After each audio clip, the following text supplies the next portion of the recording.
Wiki 2, time now for 7 Sharp. Kia pai ora whakatā, by the way. Have a good weekend. We're making our mark on the world stage again, Hillary. We certainly are, Simon. Of course, our yacht designs have been getting a lot of airtime overseas, but it turns out a New Zealand-designed loo has been crowned America's best. We'll have more on that shortly, but first, a lot of New Zealanders are splashing out on a new backyard accessory to create the exotic holiday that they're unable to go on. Yes, once the doyen of 80s swinger parties and seedy motels, the spa pool is making a spectacular comeback, all courtesy of COVID. Here's Julian Lee. Luxury goods come and go.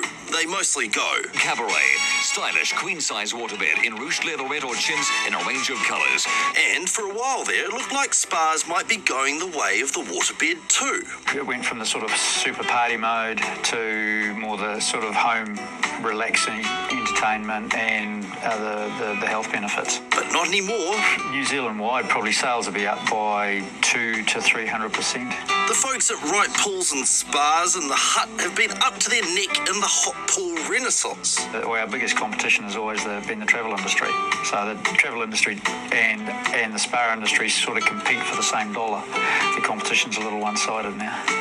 So here's to the return of the very picture of luxury, a tub full of hot, frothy, chlorinated goodness. And Jonty Mills from the Swimming Pool and Spa Association is here. Great to talk to you, Jonty. Now tell us, just how huge is the demand for spa pools right now? Yeah, great to talk to you too, and thanks for having me on. Look, there's huge demand right across the industry for both spa pools and swimming pools, whether you be a builder, a manufacturer, a supplier, a retailer, or a distributor, and it's great to see Kiwis spending their money locally and supporting local businesses. So, Jonty, are hot tubs hot again? Because I think it's fair to say a decade ago they didn't seem to be that cool. I think what COVID has done is given people a chance to reevaluate what's important to them, and buying a spa pool or a swimming pool is a really long-term lifestyle choice, and it brings families together, it brings friends together, and I think a spin-off from COVID has really allowed people to think about that, and yeah, we are seeing a great resurgence in spa pools and swimming pools right across the country. So are suppliers able to keep up with demand? Yeah, look, that's a great question, and certainly big challenges right through the supply chain, as much of the product in relation to spa pools and swimming pools, for that matter, is imported. So certainly logistical challenges around imports and the supply chain and shipping and things like that. Jonty, do you think people are trying to create resorts in their backyards since they can't go overseas? Yeah, well, I think perhaps some of that money that was going to be spent overseas is now being spent locally, and the backyard is the hub of your house and the community, and we're seeing obviously things like decks and people painting their houses and the spas and the swimming pools and the fences, and I think the spa pool industry as well, where we're seeing smaller pieces of land in terms of people not necessarily having the quarter-acre block anymore, are putting more spa pools in, obviously, because they take less space as well. That's good advice, Jonty, too, because we don't have much room in the studio, but if we were to get one put into the studio for Jeremy and I and maybe the odd guest, what sort of size would you recommend?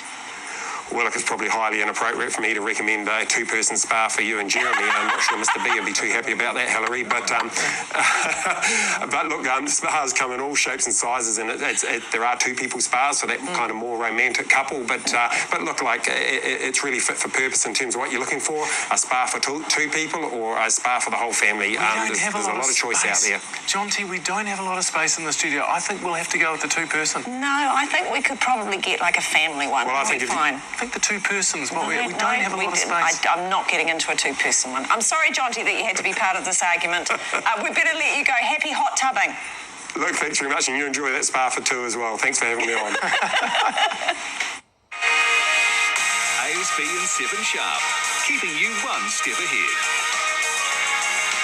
Oh, I love it. I don't know about you, but this one that Jonty sent over looks good. Yeah. It could be a bit smaller. Well, I know. I asked for the 6-person, so I think this will do nicely, actually. And the other thing is, I'm just interested, why are you sitting over there? Well, you're just a bit close. You could sit here. I can't see because of the bubbles, but I'm assuming there is some tog situation going on under there. What makes you think that? It's a spa pool, for goodness sake. You don't hear togs in a spa pool. There are some TVNZ protocols that are being broken right now. You just keep looking that way if you've got a problem. You just keep looking that way. Whose leg is that? Stop it! Whose leg is that? Let's go on to the next story. I need to get out of here quick. Jeez. How do you get youngsters to care about a place they've never been, and for most of them, a place they'll never get to? That was the dilemma facing young science student Anzac Gillette.